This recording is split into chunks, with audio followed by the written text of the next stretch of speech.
Vol de données, confidentialité, la sécurité des systèmes d'information fait aujourd'hui l'objet de nombreuses attaques touchant citoyens et consommateurs jusqu'aux États les plus puissants. Alors de quelle nature sont ces menaces à l'heure du digital? Quelles sont les réponses possibles? C'est sur ces enjeux de la cybersécurité que Centrale Supélec organisait une matinale ce 11 janvier. Cette matinale va nous permettre d'introduire les grandes menaces, les solutions que nos experts peuvent apporter, et puis donner aussi une visibilité, une orientation, une vision, ce que nous demandent les décideurs et aussi les top managers, et nous sommes là pour y répondre. La question à quoi on veut que demain ressemble vous oblige à positionner la sécurité comme le moyen d'équiper l'évolution des usages sociaux. Et je vais vous montrer pourquoi. Alors, il y a deux manières d'aborder la question. D'un côté, il y a l'actualité, celle qu'on voit dans les médias, c'est-à-dire le fait que des grands États ont été récemment impactés par ce genre de phénomène. Les États-Unis, la Russie, la Corée du Nord sont des États qui sont régulièrement impactés, mais aussi le fait que c'est une actualité latente depuis une dizaine d'années dans notre vie de tous les jours.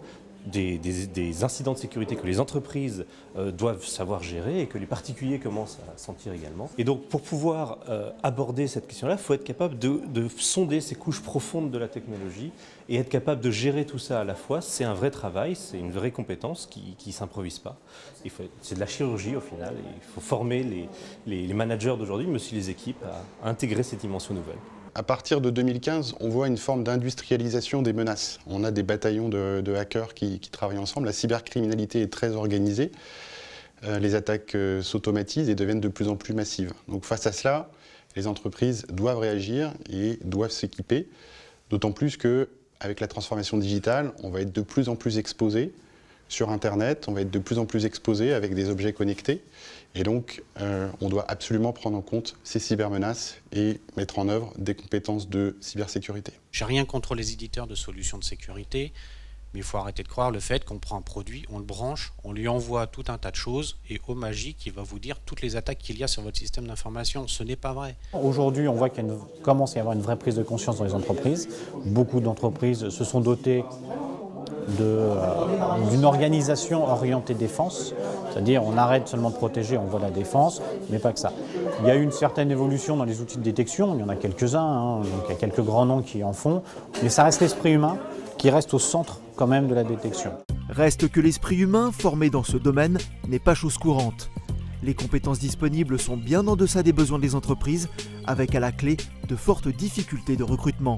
C'est de toute façon quelque chose, un secteur où on sait que le nombre de postes à pourvoir est très largement supérieur au nombre de candidats. Après, ça se matérialise aussi dans le fait que les collaborateurs sont chassés en permanence.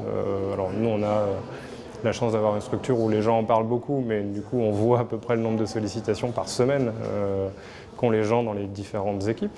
C'est précisément à cet enjeu que répond aujourd'hui Centrale Supélec en continuant à renforcer et à adapter son offre de formation.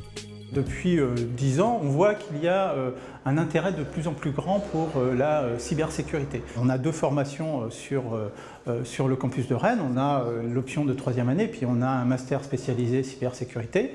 Et ces deux formations-là, eh bien, elles attirent de plus en plus de gens. Souvent, les entreprises, dans les profils qu'ils recherchent, quand on en discute avec eux, ils sont conscients souvent de rechercher le mouton à 5 pattes. Et ça aussi, ça complique leur recrutement, parce qu'ils cherchent des gens qui sont très très bons techniquement et très en profondeur, mais qui ont aussi un spectre très large. Donc c'est un des enjeux de ce master spécialisé. Nous avons développé une offre de formation sur la cybersécurité qui se renforce en 2017. Nous sommes présents sur le sujet de la sécurité depuis relativement longtemps, mais nous avons renforcé ce catalogue de formation avec des stages courts et cette année donc un executive certificate, c'est-à-dire un format intermédiaire qui dure 12 jours en 4 modules de 3 jours, qui permet à un ensemble de managers qui s'intéressent à la sécurité, d'acquérir les compétences de base, à la fois sur les aspects organisationnels, comment mettre en place une politique de sécurité, gérer les risques et mettre en œuvre l'organisation nécessaire pour traiter ces risques, et à la fois sur les aspects techniques, puisque nous expliquons les cybermenaces et comment y faire face, grâce notamment à des études de cas, à des exercices pratiques qui permettent aux gens d'acquérir une véritable compétence, j'ai envie de dire, de terrain.